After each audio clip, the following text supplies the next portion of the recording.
I want to start today's conversation with something that might surprise you. A few weeks ago, a gentleman named Harold, 72 years old, walked into my office with a sheepish smile and a nervous chuckle. He told me, "Doc, I feel a little silly bringing this up, but I just don't know if what I'm doing is helping me or hurting me." He was talking about something that, let's be honest, most people don't discuss openly, especially at our age. But the truth is, it's far more common than most think, and it's nothing to be ashamed of. Harold was talking about masturbation, and that's exactly what we're going to talk about in this video. Because if you're older and you masturbate, there are things you need to know for your health, your energy, and your overall well-being.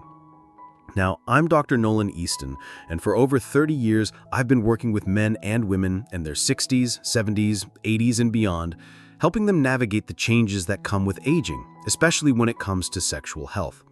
I've learned that conversations like this, while often kept behind closed doors, can be the most important ones to have. Because when it comes to your body, what you don't know can affect you more than you realize, and what you do know can change the way you feel every single day. Harold had been experiencing fatigue, restless sleep, and some trouble with his memory. He'd been chalking it up to getting older, but somewhere deep down, he wondered if his habits had anything to do with it. He admitted that since losing his wife 8 years ago, self-pleasure had become a regular part of his life, sometimes more than once a day. He said, "I thought it was harmless, but now I'm not so sure." And Harold's not alone. Over the years, I've heard this same story told in different ways from men and women alike. See, masturbation at any age isn't inherently bad. It's a natural part of being human. But after 60, the way your body responds, recovers, and balances itself changes. Your hormones aren't firing the same way they did at 25. Your energy reserves are different. Your nervous system takes longer to recharge. And if you're not aware of how these factors interact with your habits, you can accidentally drain your vitality without realizing it. I remember explaining to Harold that his body works a lot like a savings account. In your younger years, you can make frequent withdrawals, whether that's through sex, exercise, or long nights, and still bounce back quickly. But as you get older, your deposits take longer to build up. And if you're withdrawing too often without replenishing, you're gonna feel it. This doesn't just affect your energy. It can impact your mood, your muscle strength, your focus, and even your immune system. Now, I want to make something clear. I'm not here to shame anyone or tell you that you should never touch yourself again. That's not the point. The point is awareness. The more you understand how your body works now, the better choices you can make so you can feel more alive, more stable, and more in control of your health. And here's where the conversation with Harold got really interesting. We started talking about why he was feeling drawn to masturbate so frequently. Was it boredom? Was it habit? Was it loneliness? The answer for him was a mix of all three. And this is something I see all the time. After 60, the emotional reasons behind our habits often play just as big a role as the physical ones. The brain gets used to certain patterns, and over time, those patterns can start running the show without us even noticing. When I asked Harold how he felt right after he finished, he said, "Pretty good, honestly. Relaxed. But then later, sometimes I feel sluggish or kind of down." That's the moment I told him something I want you to hear as well. The after effects you feel are your body's way of telling you how it's handling the experience. A younger body might barely notice, but an older body might be more sensitive to the energy loss, the shift in hormones, and the subtle strain on the nervous system. Think about it this way. Your body is designed to maintain a delicate balance. After orgasm, certain hormones rise and others drop. That shift can create a short-term high, but for older adults, it can also lead to dips in motivation, mood swings, or even sleep disruptions. Over time, if it happens too often without enough recovery, it can contribute to fatigue and even affect your heart health and blood pressure. Now, I want to pause for a second because if this message is hitting home, I'd like you to do me a small favor. Tap the like button, subscribe to the channel, and hit that little bell so you'll be notified when I release more videos like this. And in the comments, just write a simple yes if what I'm saying makes sense to you, or a no if you're not sure yet. I do read those, and it helps me shape the kind of advice I give in future videos so we can have these honest conversations together. Back to Harold. As we continued talking, we started exploring what would happen if he made a few small adjustments, cutting back a little, focusing more on other forms of connection, and adding in some restorative activities like walking in the mornings and deep breathing exercises. The goal wasn't to eliminate pleasure, but to balance it. Within a few weeks, Harold started noticing a difference. His sleep improved. He said he felt more steady during the day, not riding those highs and lows as much. He even mentioned his memory felt sharper. And this, my friends, is exactly why I wanted to share this with you, because it's not about depriving yourself. It's about making sure your body is working with you, not against you. Over the years, I've seen many older adults make the mistake of thinking their habits from their 30s or 40s can carry over without any changes. But the truth is, your body now is more like a classic car. It can still run beautifully, but it needs the right care, the right fuel, and the right maintenance schedule. Ignore that, and the wear and tear adds up faster than you think. And here's something I also shared with Harold that you might not have considered. When you pace yourself, the enjoyment you do experience often becomes richer and more satisfying. That's because your body has more resources to invest in the moment instead of running on empty. It's the difference between sipping a fine wine slowly versus gulping down cheap coffee all day. You're gonna feel a bitter difference in quality when you give yourself time. This is the kind of shift that can lead to real improvements in overall vitality, not just sexual health. Better circulation, more stable energy, even improved mood stability. And while that might sound like a small change, when you add it up over weeks and months, it can completely change how you feel waking up in the morning. Harold's journey wasn't about guilt. It wasn't about giving something up. It was about reclaiming balance and discovering that his body still had a lot of life left to give him once he started listening to it more closely. And that's the message I want to plant in your mind today. Your body talks to you every day. The real question is, are you listening? Because when you do, you start making choices that give you back control, energy, and the ability to enjoy the years ahead more fully. And that's something worth working towards at any age, but especially now when every day counts. When Harold first started making those small changes we talked about, cutting back a bit, spacing out his habits, and adding in restorative practices, he was nervous. He told me, "Duck, I've been doing this almost every day for years. I'm worried I'm going to feel restless." And that's a fair concern because whenever you change a routine, especially one that's tied to pleasure, your brain and body notice right away.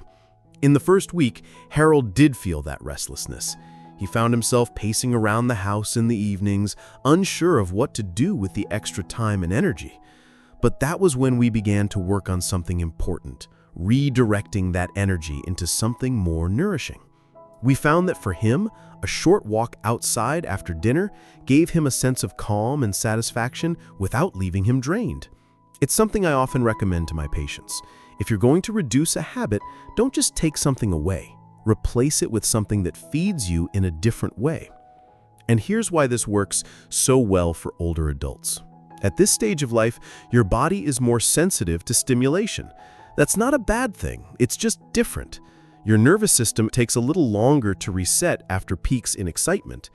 When you start spacing out those peaks, the overall tone of your energy becomes smoother and steadier. It's like tuning a guitar. When you're younger, you can play rough and still get music out of it. When you're older, a few small adjustments can make the sound much richer. I remember Harold calling me after 2 weeks. He said, "I think something's happening.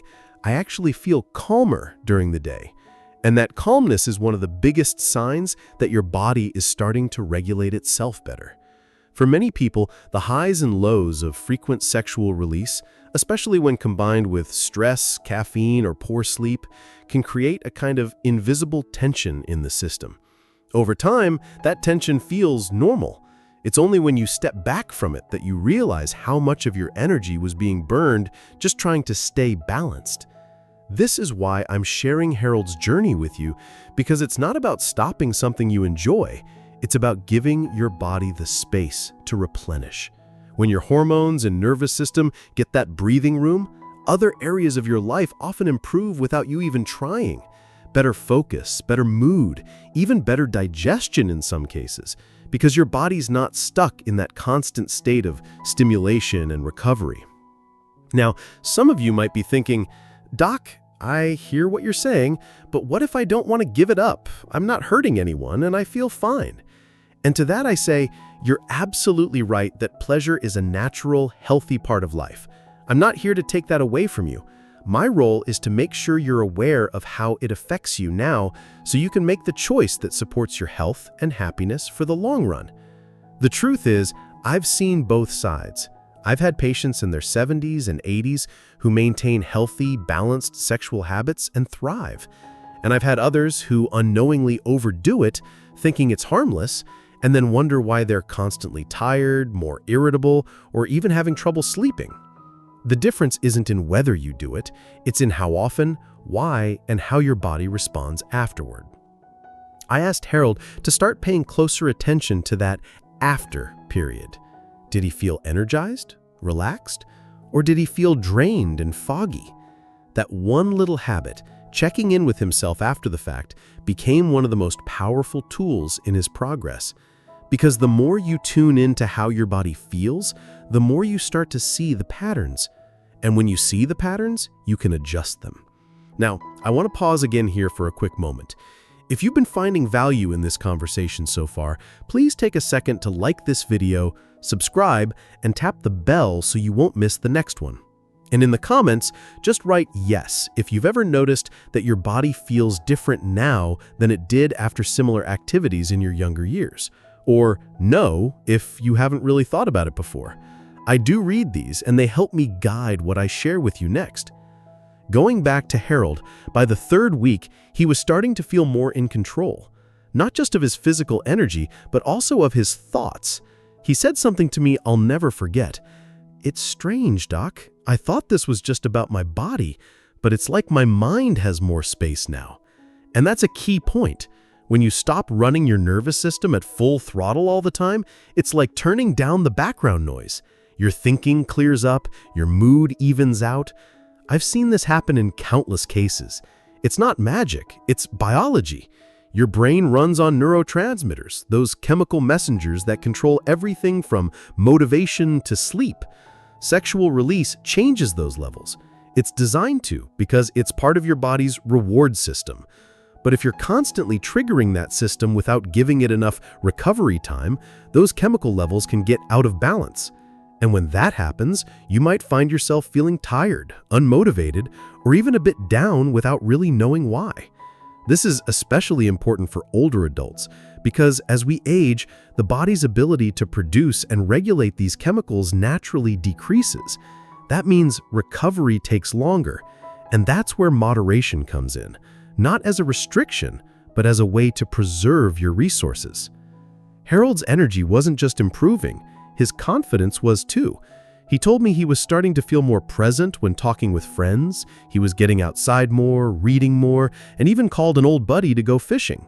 And I could see it. His eyes looked brighter, his voice had more life. That's the kind of change that tells me the whole system is benefiting, not just one part. And here's the thing. You don't need to wait until you're feeling burned out to make this shift. You can start by simply paying attention, spacing things out, and finding other outlets for your energy. It might be walking, gardening, light stretching, or even calling an old friend. These activities feed your body and mind in a way that builds you up instead of wearing you down. I want to leave you with this thought for today. Your habits are like the steering wheel of your health.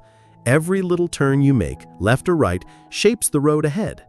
You don't need to make sharp turns, just a gentle shift, a little more awareness, and a willingness to listen to your body can lead to a better ride in the years to come. Because whether it's Harold or anyone else I've worked with, the story always comes back to the same truth. When you give your body the respect it's asking for, it rewards you with more strength, clarity, and joy than you thought possible. By the time Harold reached his 6th week of making changes, something remarkable had happened. He walked into my office with a spring in his step, looking years younger. "Doc," he said with a grin, "I think I'm starting to understand what you meant about letting the body breathe." That phrase, letting the body breathe, had stuck with him. And now it was more than just words. It was something he could feel every day. One of the first things he noticed was that his mornings had completely transformed. Before, he often woke up feeling sluggish, needing 2 cups of coffee just to get going. But now he was waking up naturally, sometimes even before his alarm, with more motivation to get out of bed. This wasn't because he had suddenly become a morning person. It was because his nervous system wasn't constantly trying to recover from the previous night's activities. The extra rest his body was getting was paying him back in energy and clarity. We talked about how, after 60, the body's repair systems become more precious. They're still working for you, but they work slower, and they can't multitask the way they used to. If you keep them busy repairing one kind of strain, whether that's from overexertion, poor diet, or too frequent sexual release, they have less capacity left to handle everything else. That's why people sometimes notice aches, mood changes, or brain fog creeping in without realizing where it's coming from. Harold admitted that before he thought masturbation was completely disconnected from his energy or health. I just thought it was a private thing, no harm done. And that's where so many older adults get caught. Because the immediate effect can feel good, it's easy to overlook the slower, quieter toll it might be taking in the background. When Harold came in for his 3-month follow-up, I could see the difference before he even sat down.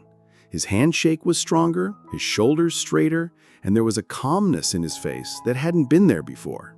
"Doc," he said, "I feel like I've added years back to my life." That's the kind of change I wish every person over 60 could feel. Not because they followed some complicated regimen, but because they made one simple choice: to start listening to what their body was telling them. Harold's journey was never about giving something up. It was about finding the sweet spot between pleasure and vitality and learning how to let his body recover so it could give back even more. He told me he was still enjoying intimacy, both alone and when opportunities arose with a new companion he'd met, but it was different now. The experiences felt richer, more present, and left him feeling energized instead of drained. I explained to him what I want to explain to you. After 60, the body's energy economy changes. You can still make withdrawals, whether that's from physical exertion, social activity, or sexual release, but your deposits take longer to build up. When you space out those withdrawals, you're allowing the balance to grow instead of constantly running on fumes. This is why moderation can make you feel stronger, sharper, and even happier. Harold nodded as I spoke, then said something that stayed with me. "You know, Doc, I thought I was holding on to something that made me feel alive, but it turns out I was letting go of the very thing that could make me feel alive for longer." That, right there, is the breakthrough so many of us need. It's not about losing pleasure. It's about gaining more life in between the pleasures. We also talked about the ripple effects this change had created in his life. He was spending more time outdoors, rekindling old friendships, and even picking up painting again, something he hadn't done in decades. He told me he felt more in tune with his senses. Colors seemed brighter, conversations felt deeper, and he noticed details in music he used to miss. When your nervous system isn't constantly bouncing between extremes, your ability to appreciate life's smaller moments grows. And that's the message I want to leave you with today. Pleasure is a gift, and it's meant to be enjoyed. But when you allow your body time to replenish itself, you can turn that gift into something even more powerful, a source of strength, clarity, and joy that carries you through every day. This isn't about rules or restrictions. It's about choice. It's about deciding that you want to feel your best for as many years as you can and making the small adjustments that make that possible. Harold's story may sound unique, but I promise you, I've seen versions of it play out hundreds of times. People come in thinking they have to choose between enjoyment and health, and they leave realizing they can have both if they're willing to listen to their own body's signals. And that's what I want for you. So as we wrap up this conversation, I'd like to invite you to take one small step. Over the next week, Pay attention to how you feel after moments of pleasure. Notice your energy the next morning, your mood, your clarity. Let your body tell you whether it's asking for more rest or ready for more excitement. That awareness alone can start you on the path toward more balanced, vibrant living. If what I've shared today has resonated with you, please give this video a like, subscribe to the channel, and tap the bell icon so you'll know when I post new content. And in the comments, just write yes if you're willing to start paying closer attention to your body this week, or no if you're not ready yet. I read them all, and they help me know what advice you need most. Harold's handshake that day felt like a promise, not just to himself, but to the life he wanted to keep living. And my promise to you is this: the years ahead can still be some of your best if you treat your body as the partner it truly is. Give it respect, give it balance, and it will give you more than you thought possible. Remember, you're not too old to feel alive. You're not too old to change. And you're certainly not too old to enjoy the things that make life beautiful, so long as you enjoy them in a way that lets you keep doing them for many years to come. That's the heart of real senior health, and it's the key to making the rest of your life the best of your life.